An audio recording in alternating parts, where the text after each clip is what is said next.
주님께서 여러분과 함께 또한 사제의 영과 함께 요한이 전한 거룩한 복음입니다. 주님 영광 받으소서. 그날 곧 주간 첫날 저녁이 되자 제자들은 유다인들이 두려워 문을 모두 잠가놓고 있었다.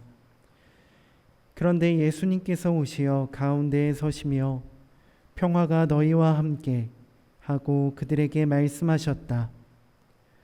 이렇게 말씀하시고 나서 당신의 두 손과 옆구리를 그들에게 보여주셨다. 제자들은 주님을 뵙고 기뻐하였다. 예수님께서 다시 그들에게 이르셨다. 평화가 너희와 함께. 아버지께서 나를 보내신 것처럼 나도 너희를 보낸다. 이렇게 이르시고 나서 그들에게 숨을 불어넣으며 말씀하셨다. 성령을 받아라. 너희가 누구의 죄든지 용서해 주면 그가 용서를 받을 것이고 그대로 두면 그대로 남아 있을 것이다. 주님의 말씀입니다. 그리스도님 찬미합니다. 찬미 예수님, 오늘 성령 강림 대축일을 맞이해서 모든 분들에게 하나님의 위로의 성령, 지혜의 성령이 함께 하시기를 기원합니다. 원래 성령 그러면은 신약 성경에서 파라클리토라는 단어로 표현을 하는데, 파라클리토라는 단어에 두 가지 원래 뜻이 있습니다. 첫 번째는 위로자, 두 번째는 보호자입니다. 이 위로자와 보호자 이 두 가지 뜻을 가지고 있는 성령 중에 특별히 오늘 복음과도 연결이 되고, 우리가 요즘 팬데믹과 또 수많은 여러 세계 경제의 어려움과 전쟁의 그런 실상 속에서 진정한 하나님의 위로가 필요하기에 위로자이신 성령에 대한 묵상을 좀 더 해보고 싶습니다. 성령은 유일한 하나님께서 우리와 함께 계신다는 것을 알려주는 위로의 원천입니다. 우리는 자주 세속적인 위로의 원천들을 찾습니다. 그러나 이러한 세속에서 오는 위로는 빨리 사라지고 덧없습니다. 오늘 예수님께서 우리에게 천상 위에서 내려주시는 성령은 가장 좋은 위로자이십니다. 부속가에서 우리가 찬송했듯이 이 세상에서 그 어떤 것도 주지 못하는 진정한 위로를 주시는 분이란 뜻입니다. 세상의 위로는 진통제와 같습니다. 그것들은 잠깐 순간적인 위안을 줄 수는 있지만 우리가 내면 깊이 갖고 있는 병을 고치지는 못합니다. 세상의 위로는 우리를 달래줄 수는 있지만 우리를 마음 깊은 곳에서 치유하지는 못합니다.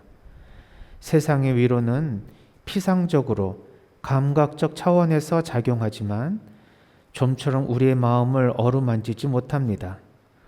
오로지 우리가 있는 그대로 사랑받고 있다고 느낄 수 있는 그 어떤 분만이 우리 마음에 평화를 주실 수 있습니다. 오늘 평화가 너희와 함께하고 말씀해 주신 예수님처럼 성령님은 하느님 사랑 그 자체이기 때문에 우리에게 평화로 느껴집니다. 그분께서는 우리 내면으로 오셔서 우리 영 안에서 활동하십니다. 그분께서 마음 안으로 내려오셔서 우리 영혼의 기쁜 손님이 되십니다. 그분께서는 하느님의 사랑이시기에 우리가 이 힘든 세상에서 가장 외롭고 힘든 이들에게 위로가 되시는 현존하는 하느님의 사랑 그 자체가 되십니다. 성 보나벤투라는 이렇게 말합니다. 시련이 더 큰 곳에는 그분께서 더 큰 위로를 가져다 주신다. 이 하느님께서 주신 위로는 세상이 주는 위로와 다른데, 세상의 위로는 일이 잘 될 때는 우리에게 위안을 주고 아첨하지만 일이 잘 되지 않을 때는 우리를 조롱하고 비난하게 된다. 그러나 하느님께서 주시는 이 위로는 그 어떤 세상의 것과도 다르다. 이렇게 말씀하십니다. 오늘 이 복음에서 이 나타나는 사도들을 한번 봅시다.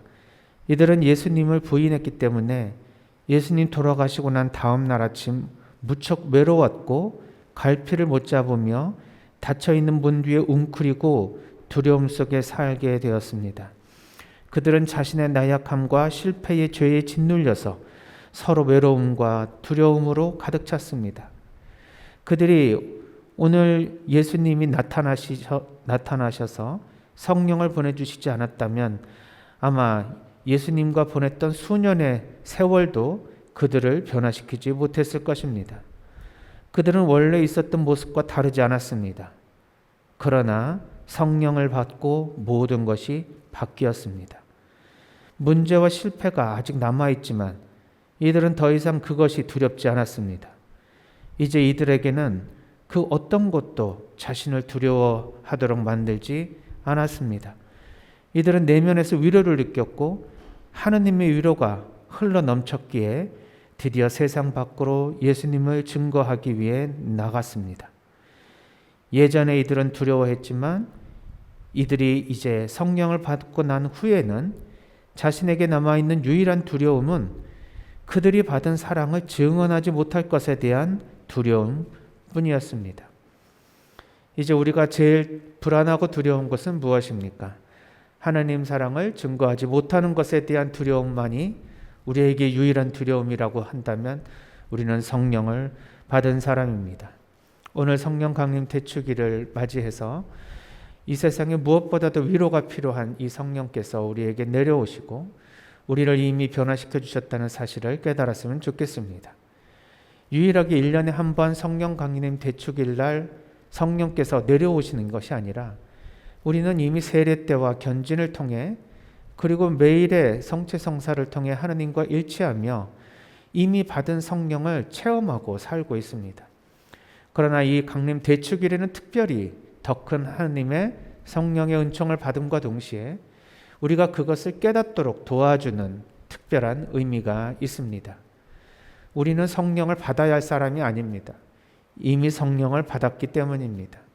그러나 그것을 깨닫지 못했을 때는 받지 않은 사람처럼 살아가는 무명의 시절이 생깁니다. 예수님께서 걷지 못하는 사람에게 다 나았으니 일어나 걸어라 하십니다. 그때 만약 그 사람이 저를 일으켜 주셔야 걷지 않겠습니까? 저는 걷지 못하는 사람인 줄 모르십니까? 라고 말하지 않습니다. 일어나라고 하니까 그냥 일어납니다. 그리고 걸어봤더니 자기가 일어난 사실을 깨닫습니다. 그렇습니다. 성령을 받은 사람들은 내가 성령을 받아야 이 우울한 마음을 벗어나지, 이 불안한 마음을 벗어나지, 이 외로운 마음을 벗어나지라고 생각할 수 있습니다. 그렇지 않습니다. 이미 성령을 받았기에 이미 우리는 외롭지 않고 두렵지 않고 우울하지 않다는 사실을 우리 스스로 깨달아야 됩니다. 그리고 일단 일어나서 걸어야 합니다.